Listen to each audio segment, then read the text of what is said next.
How many times each week do you find yourself scrolling through social media or YouTube videos and hear a version of this? What is your why? Find your why. Stick with your why. Understand your why.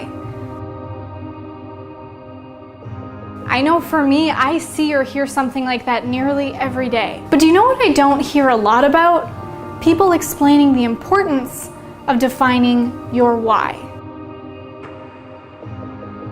When I began Marley Baird Media years ago, I started out, probably like many of you, with my why. Seeking something that would provide more time, freedom, and the ability to prioritize my family and relationships. It didn't take long though, and I found myself in a position where I compromised those plans, compromised my why. Sure, I knew exactly the what was providing for my clients, but I lost myself in the daily hustle and grind. I worked myself past exhaustion to nearly experiencing a mental breakdown, completely forgetting about the vision that started it all. The amazing thing is, I hear this story from many of you every single day. It's not an isolated incident or something that we all can't relate to.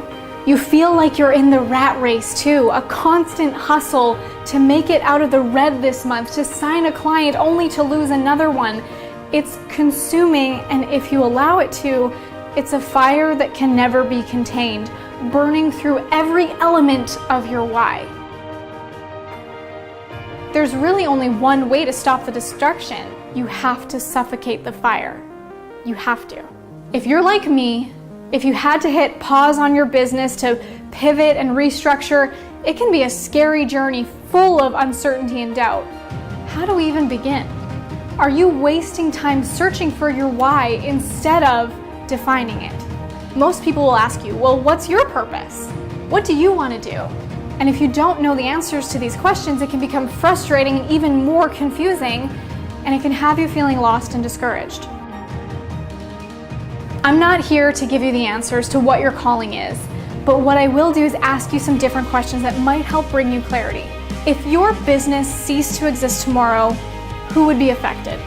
If your business pulled the plug today, what gap would you leave in the community? If you decided that entrepreneurship is no longer for you, what life-changing message would the world be missing out on?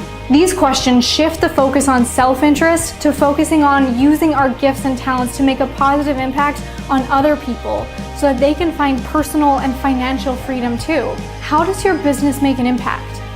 How does your message call others out and up? If you don't define this, you could be chasing your tail forever. So instead of chasing your tail, I've created a free handbook for you that you can download at the link below this video to not only understand your why, but to turn you into a thought leader and make an even bigger impact with your content right now, today. Get my Thought Leader Handbook at the link below.